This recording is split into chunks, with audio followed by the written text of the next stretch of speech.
오늘의 주요 뉴스입니다. 전북 지역에서 초등학생 1명을 포함해 코로나19 확진자 14명이 추가로 발생했습니다. 군산 지역 초등학교 학생과 교사 등 860여 명은 코로나19 진단검사를 받았습니다. 19일부터 전주와 군산, 익산과 완주 혁신도시 등 4개 지역의 사회적 거리 두기가 2단계로 격상됐습니다. 나머지 시군은 1단계를 유지하되 도내 전역에서 사적 모임은 4명까지만 허용됩니다. 수도권을 중심으로 코로나19 4차 대유행이 진행되면서 지역사회도 확산 방지에 비상입니다. 이런 가운데 일부 자치단체장들이 읍면동을 돌며 주민들과의 대화를 추진해 우려의 목소리가 나오고 있습니다. 6.23 고창 군수가 민선 7기 임기 1년을 남겨둔 시점에서 농업 분야 공약 이행을 가장 큰 성과라고 밝혔습니다. 동학혁명 성지화 사업 등은 해결해야 할 과제로 꼽았습니다.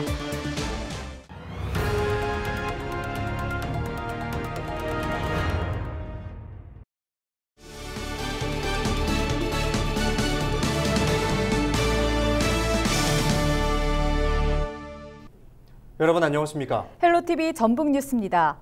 전북 지역에서 초등생 1명을 포함해 코로나19 확진자 14명이 추가로 발생했습니다. 지역별로는 군산 5명과 전주 4명, 완주 1명이며 미 공군 4명도 양성으로 나왔습니다.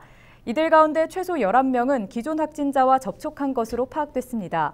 군산에서는 초등학생 1명이 감염돼 학생과 교사 등 860여 명이 진단검사를 받고 있습니다.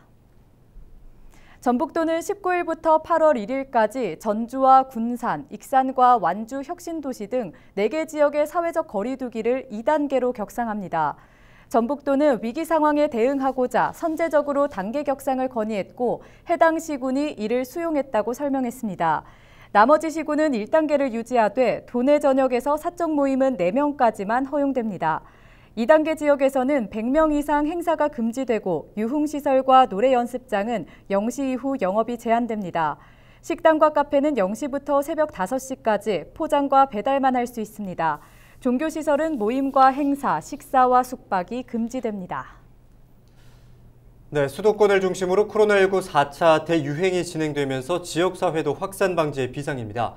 전북도는 지난주 대도민 호소문을 통해 모임 자제를 요청하기도 했는데요. 네, 이런 시국에도 일부 자치단체장들은 읍면동을 돌며 주민들과 소통하는 시간을 이어가고 있는데요. 이유가 뭔지 정명기 기자가 보도합니다. 코로나19 4차 대유행으로 전북에서도 감염 확산세가 이어진 지난주 수요일. 송하진 도지사는 대도민 호소문을 발표합니다. 존경하는 도민 여러분, 다시 한번 긴장의 고삐를 당겨주십시오. 지금 멈추지 않으면 최악의 상황이 닥칠 수도 있습니다. 불필요한 이동과 모임은 최대한 자제해 주시길 바랍니다. 지자체의 경우 단체장 책임 아래 방역에 총력 대응하라는 국무총리의 특별 지시도 내려졌습니다. 하지만 이런 비상시국에도 김제의 한 면사무소에는 50명에 가까운 주민이 몰렸습니다. 김제시가 19개 읍면동의 목소리를 듣고 시정에 반영하기 위해 시민과의 대화를 추진했기 때문입니다. 변화 계획을 이끈 결과를 제가 소식지에 내 분기 첫 달에 싣고 있습니다. 또 이번 지난 7월 달에 소식지에 실린 그 내용을 중심으로 해서 성과를 설명드리도록 하겠습니다. 김제시는 시정 성과와 방향에 대한 시장 설명에 행사 시간 대부분을 할애했습니다. 주민들의 질문은 시간상 제한을 뒀고 나머지는 서면으로 대신하기도 했습니다. 방역 수칙을 지키면서 주민들한테 알릴 필요도 있겠다 이렇게 판단해서 이 통장님 위주로 모시도록 하고 이렇게 좀 작게나마 진행하고 있습니다. 향후에는 줌을 통해서 하는 방향으로 지금 모색을 하고 있고요.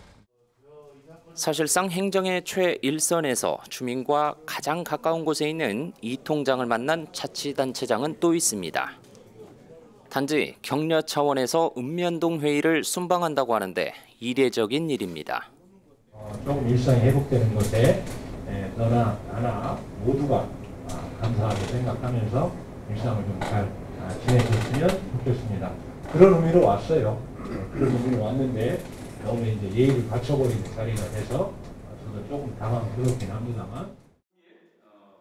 지난주 사적 모임을 8명으로 제한했던 전북 지역 거리두기 조치는 시행 나흘 만에 4명으로 강화된 상황. 그렇지만 공적 모임을 명분으로 한 일부 지자체장의 읍면동 순방은 이번 주도 이어지고 있습니다. 헬로티비 뉴스 정명규입니다. 전북도의회는 코로나19 사태가 악화됨에 따라 상임위원회별 업무 보고를 실국 과정 등으로 최소화하기로 했습니다. 전북도의회는 업무 보고 시간도 단축하는 등 임시회 방역 기간을 강화하기로 했습니다. 다만 본회의는 회의장 면적이 넓어 예정대로 도지사와 부지사, 실국장 등을 모두 참석하도록 했습니다. LG텔레비전 전북방송은 민선 7기 임기 1년을 남겨둔 시점에서 전북 지역의 기초자치단체별 공약 이행 사항을 점검해 보도하고 있습니다. 오늘은 6.23 고창군수의 공약 내용 살펴볼 텐데요. 민선 7기 3년 동안의 성과와 동학혁명 성지화 사업 등 남은 과제는 무엇인지 김남우 기자가 보도합니다. 민선 7기 3년을 넘어선 6.23 고창군수는 6개 분야 64개 공약 사업을 추진 중입니다. 고창군은 이 가운데 안전안심 농산물 생산 기반 구축 등 15개 사업을 완료했습니다. 전체 공약 사업에 대한 평균 추진율은 73%에 달하고 있습니다. 6.23 군수는 그동안 추진한 공약 가운데 농민수당 제도 마련과 농수산물 브랜드화 등 농업 분야 사례를 성과로 꼽았습니다. 농업의 공익적 가치를 존중하는 농민수당 제도를 만든 게 이제 가장 먼저 제도를 바꾼 거고요. 그래서 우리가 노풀고창이라고 하는 농수축산물 통합 브랜드를 만들어 가지고 작년에 이제 수박, 멜론을 전국 최고가로 저희가 받고 있습니다. 이런 농산물 브랜드를 만들고 농업을 새로운 눈으로 볼 수 있는 것, 이런 것들이 농민군수로서의 큰 성과다 이렇게 생각하고 있습니다.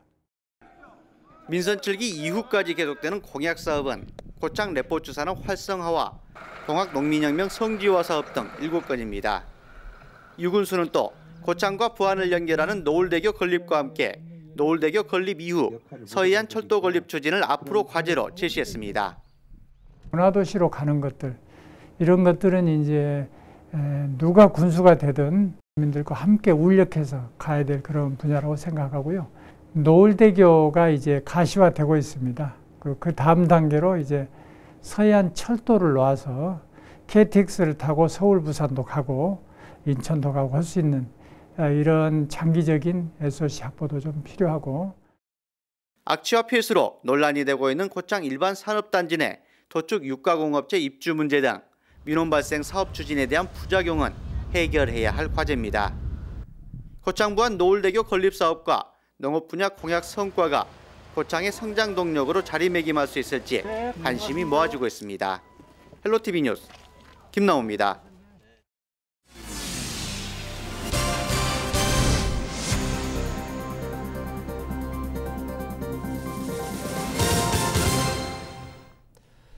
전국 감자 농가의 종자로 공급되는 남원 춘향 씨감자 수확이 한창입니다.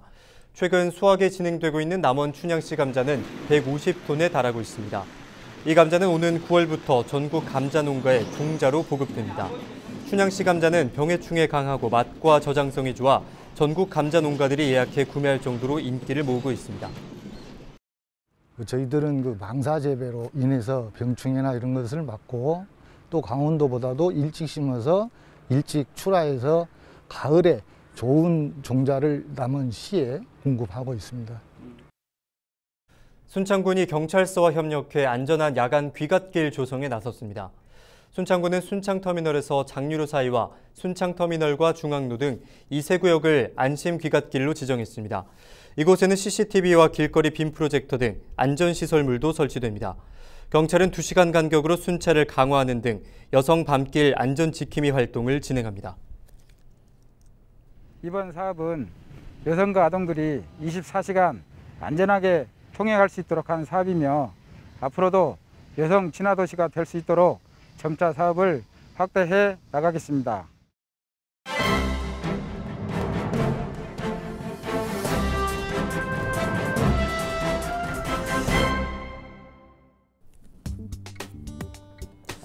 신문브리핑 전북일보 기사입니다. 더불어민주당 대선 주자인 이낙연 전 대표가 지난 주말 전북 지역을 찾아 어업인과 청소년 등 다양한 계층을 만나며 현장 소통 행보를 펼쳤습니다.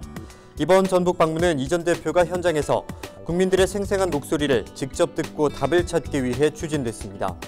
먼저 이 전 대표는 이날 군산시 비흥도에서 군산과 김제, 부안수협 어촌계협의회 관계자들과 간담회를 갖고 격이 없는 대화를 나누며 지역 수산업의 애로사항 및 건의 내용을 하나하나 청취했습니다. 간담회에는 이계호 국회 농림축산식품해양수산위원회 위원장도 참석했습니다. 이 자리에서 어촌계협의회 측은 지난 1991년 새만금 개발 사업이 시작된 후 당시 삶의 터전을 잃어버린 어업인들에게 약속한 수산업 복원 대책 및 생계 대책, 수산 용지 조성 등 그 어느 하나도 제대로 이행된 것이 없다고 지적하며 어업자원 확보 대책을 요청했습니다. 이에 대해 이 전 대표는 어려운 여건 속에서도 수산업의 발전과 바다를 지켜오고 계신 어업인들에게 감사한 마음을 전한다며 건의사항에 대해서는 긍정적으로 검토하겠다고 답했습니다. 어업인들과 간담회를 마친 이 전 대표는 군산 청소년 자치배움터 자몽으로 자리를 옮겨 지역 청소년들과 자유로운 분위기 속에 진로 문제 등에 대해 이야기 나눴습니다. 그는 학교 진로 탐색이 형식적이거나 과목 위주로 교육이 이루어지다 보니 사회생활을 적응하는 데 어려움이 크다는 학생들의 지적에 공감하며 학교 역할에 대해 진지하게 고민하겠다고 말했습니다. 이상으로 신문 브리핑이었습니다. 이상으로 뉴스를 마칩니다. 함께해 주신 여러분 고맙습니다.